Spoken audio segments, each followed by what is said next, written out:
Video شروع کرنے سے پہلے آپ سے درخواست کرتے ہیں کہ پاپولیرٹی فار یو چینل کو سبسکرائب کریں اور اس ویڈیو کو لائک کریں۔ اگر آپ ہماری ویڈیو کو لائک کریں گے، ہماری حوصلہ افزائی کریں گے تو ہم آپ کے لیے مختلف ٹاپکس پر ویڈیو بنا کر آپ کو گائیڈ کرتے رہیں گے۔ آپ کا پیار ہی ہماری کامیابی ہے۔ شکریہ۔ کیا آپ جانتے ہیں کہ اللہ تعالیٰ نے بلی کو کیوں اور کیسے پیدا کیا ہے اور بلی چوہوں کی دشمن کیوں ہے؟ بلی چوہوں کو دیکھ کر انہیں مارنے کیوں بھاگتی ہے؟ اللہ تعالیٰ نے روئے زمین پر جو بھی مخلوق چرندے پرندے جانور پیدا کیے ہیں، اللہ تعالیٰ کی اس مخلوق کو پیدا کرنے میں کوئی نہ کوئی حکمت اور راز ہے کہ اللہ تعالیٰ نے جو بھی جانور پیدا کیے ہیں وہ انسان کے کس کام اور فائدے میں ہیں۔ اللہ تعالیٰ نے ہر جانور کو انسان کے کسی نہ کسی کام اور فائدے کے لیے ہی پیدا کیا ہے۔ ایک ایسا ہی جانور جو بلی ہے، بلی کو لوگ گھروں میں چوہوں کو بھگانے کے لیے، چوہوں کو ختم کرنے کے لیے پالتے ہیں۔ کیا آپ جانتے ہیں کہ اللہ تعالیٰ نے بلی کو کیسے اور کیوں پیدا کیا ہے؟ یہ واقعہ کچھ اس طرح سے ہے۔ حضرت نوح علیہ السلام اللہ تعالیٰ کے پیغمبر تھے۔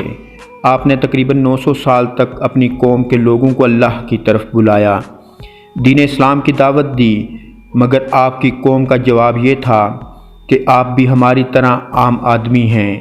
اگر اللہ کسی کو رسول بھیجتا تو وہ فرشتہ ہوتا۔ 900 سال کی مدت میں صرف 40 مرد اور 40 عورتوں کے سوا کوئی ایمان نہیں لایا۔ حضرت نوح علیہ السلام نے جب اپنی قوم کے لوگوں کو اللہ کی طرف دین اسلام کی دعوت دیتے تو وہ مردود لعنتی آپ علیہ السلام پر بہت ظلم و ستم کرتے، آپ کو مارتے مارتے بے ہوش کر دیتے۔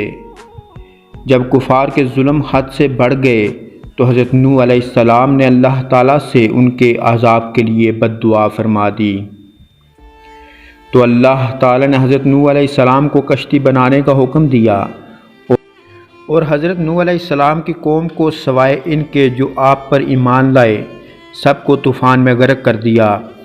اور حضرت نوح علیہ السلام نے اللہ تعالیٰ کے حکم سے ایک کشتی بنائی۔ اس کشتی میں ہر جانور کا ایک جوڑا اور وہ مومنین جو آپ پر ایمان لائے سب کو سوار کر دیا۔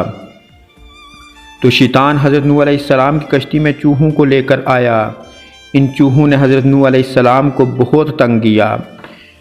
چوہے کشتی میں رکھا کھانا میوہ راشن خراب کرنے لگے، اور جب چوہوں نے حضرت نوح علیہ السلام کی کشتی میں سوراخ کرنا شروع کر دیا تو حضرت نوح علیہ السلام نے خدا کی بارگاہ میں فریاد کی، یا اللہ، شیطان مردود کی وجہ سے یہ چوہے کشتی میں آئے ہیں اور کشتی میں رکھا راشن خراب کر رہے ہیں، اور چوہوں نے کشتی میں سوراخ کرنا شروع کر دیا ہے۔ شیطان کے ان نقصان دہ چوہوں سے نجات دلا، بے شک تو رحم کرنے والا ہے۔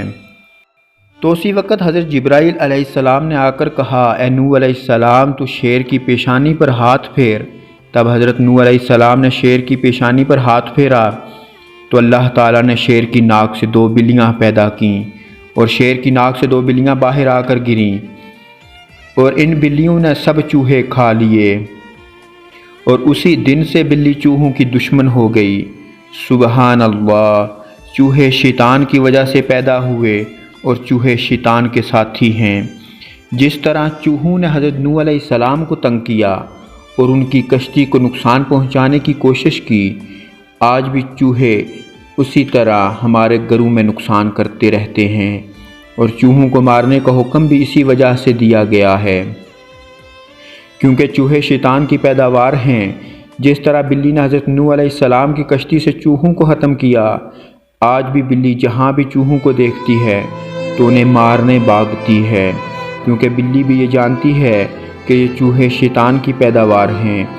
انسان اپنی زندگی میں جو بھی گناہ کرتا ہے، انسان کو ان گناہوں کا حساب کتاب دینا پڑتا ہے۔ زندگی میں جتنا ہو سکے گناہوں سے دور رہو، نماز کی پابندی کرو، نماز پڑھو اس سے پہلے کہ تمہاری نماز پڑھی جائے۔ ویڈیو دیکھنے کا بہت بہت شکریہ۔ امید کرتے ہیں کہ آپ کو یہ ویڈیو ضرور پسند آئی ہوگی۔ اگر آپ پاپولیرٹی فار یو چینل کو وزٹ کریں گے تو یہاں پر اسلامی معلوماتی اور بھی ویڈیوز ہیں ہو سکتا ہے وہ آپ کے لیے فائدہ مند ثابت ہوں۔ دعاؤں میں یاد رکھیے گا۔ اپنا خیال رکھیں۔ اللہ حافظ۔